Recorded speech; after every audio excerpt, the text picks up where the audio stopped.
سب سے پہلے تو یقینی طور پر یہ انتہائی افسوسناک واقعہ جو پیش آیا ہے اس کو آپ بھی کنڈیم کرتے ہی ہیں، لیکن یہ والے واقعات اگر ہم بلوچستان کی اوور آل سینیریو کو دیکھتے ہیں یہ بڑھے ہیں. یعنی پہلے یہ چھوٹے ہوتے تھے واقعات، ہم دیکھتے تھے کسی ایک جگہ پر کسی کسی ایک سچویشن کو نشانہ بنایا جاتا تھا، چاہے وہ گوادر پہ کام کرنے والے مزدور ہوتے تھے، پھر اس طرح سے ہم دیکھا کچھ بسوں کو روک لیا جاتا تھا. اب ان کی طاقت بھی بڑھتی جا رہی ہے اور ان کے جو اس طرح کی دہشت گرد کی کارروائیاں ان دہشت گردوں کی وہ بھی بڑھتی چلی جا رہی ہیں. دیکھیں میرے خیال میں جو اصل معاملہ ہے وہ یہ ہے کہ انہوں نے سب بندی کر دی ہے، اور اس وقت اگر دیکھا جائے یو این کی رپورٹ ہے، ایس ٹی آئی کی رپورٹ ہے کہ پاکستان جو ہے وہ ٹیررزم سے افیکٹڈ دوسرا بڑا ملک ہے. اب سوچنے والی بات یہ کہ آیا دہشت گردی کیوں بڑھی ہے؟ اس کی وجہ یہ ہے کہ یہ تمام جتنی دہشت گرد تنظیمیں اس وقت اپنے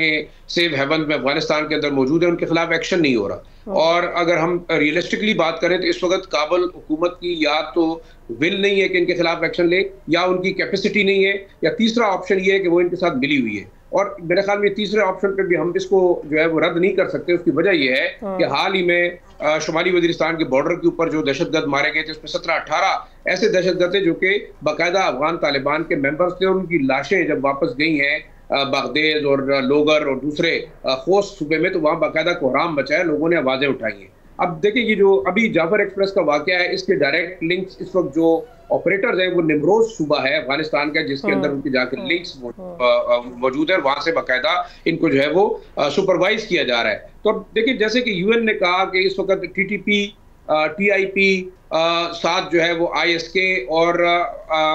داعش کے علاوہ القاعدہ یہ تمام مل کر آپریشن کر رہے ہیں، اور ان کا ٹارگٹ پاکستان ہے. پاکستان کے اندر جو دہشت گردی کی کاروائیاں انکریز ہوئی ہیں اس کی بڑی وجہ یہ ہے کہ یہ تمام دہشت گرد تنظیمیں ایک دوسرے کو سپلیمنٹ کر رہی ہیں، سپورٹ کر رہی ہیں، اور ان کی بڑی وجہ یہ ہے کہ وہ اس خطے کے اندر پاکستان کے اندر کارروائیوں کا مقصد یہ ہے کہ پاکستان یہ معاملہ نہ اٹھائے افغانستان کے ساتھ کہ اس کی سرزمین استعمال ہو رہی ہے. اب مثال کے طور پر اگر ہم دیکھیں جس طریقے سے اتنی بڑی تعداد میں ان دہشت گردوں نے جو ہے وہ آپریشن کیا ہے، یہ ایک کوارڈینیٹڈ ایفرٹ ہے، اور اس کے اندر وہ ہاسٹائل ممالک جس میں ہندوستان بالکل سر فہرست ہے، ایسے دوسرے ممالک جن کا اس خطے کے اندر انٹرسٹ ہے وہ ان کو لاجسٹک سپورٹ بھی فراہم کر رہا ہے، انٹیلیجنس بھی فراہم کر رہا ہے. اور یہ تمام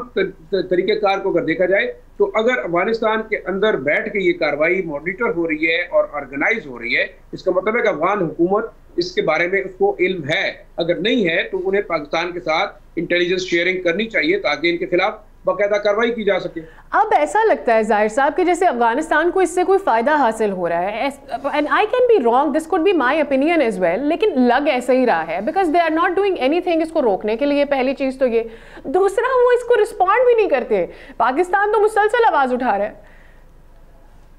دیکھیں the important issue is I think Afghanistan is playing its cards. Actually it wanted to pressurize Pakistan T T P کو ایز اے ٹول استعمال کرتے ہوئے، اور ان کا یہ خیال ہے کہ شاید جو ریفیوجیز کا معاملہ ہوا ہے، پاکستان نے ریفیوجیز کو واپس بھیجنے کا فیصلہ کیا ہے،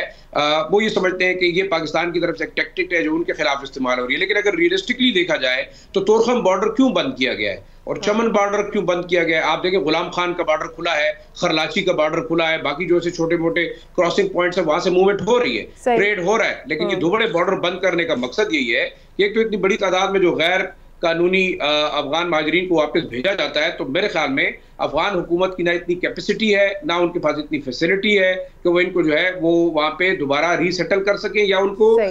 بنیادی طور پہ ابتدائی فیسلٹیز فراہم کر سکیں. اب افغانستان کا ایشو یہ ہے کہ ایک تو اس کو انٹرنیشنل ریکگنیشن نہیں ہے، اور وہ ہمیشہ پاکستان کو پریشرائز کرتا رہا ہے کہ وہ کسی بھی طریقے سے اس کے لیے آواز اٹھائے. لیکن اگر دیکھیں ان کی سرزمین پاکستان کے خلاف استعمال ہو رہی ہے، پاکستان کے بندوبستی علاقوں کے اندر ہو رہی ہے، وہاں پہ دہشت گرد جو ہے وہ اوپنلی آپریٹ کر رہے ہیں، تو میرے خیال میں پاکستان کے لیے بہت بڑا کنسرن ہے. ہم نے بارڈر مینجمنٹ کے لیے باڑ لگائی اور وہ باڑ مکمل بھی ہوئی. کیا سچویشن ہے اس وقت اگر ہم